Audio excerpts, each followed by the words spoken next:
So the point is that this is who we are. It's very important to understand, because if you understand who Israel is and you understand the last days, the reason why they confuse the last days is because they did not want you to understand who Israel was. Because the fake Jews over in Jerusalem are the ones that are masquerading as Israel. DNA proves they're not. They're Khazars. They're trying to get back to Khazaria, but Russia stopped them. Magog stopped them. That's the war that's coming. But anyway, I digress. But they stopped them from getting back during this Ukraine war, which is why now the whole world is coming against Russia. If you notice, all the movies are about Russia, all the spying stuff. They can't stop talking about Russia in the media. Trump with Russia, everybody's Russia, everybody's Russia. That's because they're trying to build the sentiment like they normally do before they get ready to go to war.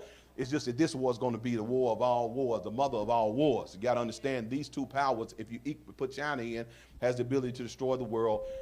And this is the battle of Armageddon, when the Bible says there's 200 soldiers that come down the valley of Armageddon. No army has that but China. China's the only one that has 200 million soldiers they can put on the ground, boots on the ground. This is going to be the valley of Armageddon. This is when Russia and China is going to go against America. America's going to be destroyed. I know y'all don't want to hear it, because you don't understand. You live in a system of white supremacy that never gets their hands dirty, never tells you that they are the ones that are going to be judged.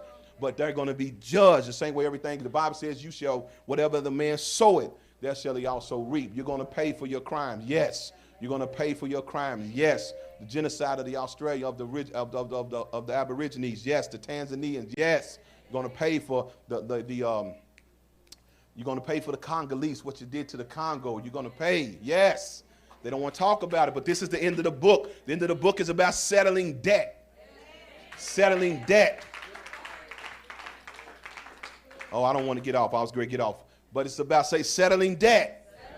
That's why the Bible talks about in the book of Amos that he's going to come down to the valley of Megiddo and plead for his people. This is the valley of Jehoshaphat, meaning Armageddon. The goal is of Most High is to come down and plead. Now, we wasn't taught that, because they taught us we just going to wait for the rapture, we're going to get out of here and go to heaven. Didn't tell us that Most High is coming back to talk about his people that's been scattered. You don't believe me? Oh, Lord, I don't want to get too deep into this. Why am I talking about this? Because they talking about it. In secret rooms, they're talking about these Negroes are figuring this thing out. And that's why there's so much racism that started and there's so much turmoil, is because once you destroy the ideology that kept you in bondage, they can no longer keep you in bondage. You are not free, because the Most High said you wasn't free. He said 400 years. I'll show you. I'll show you.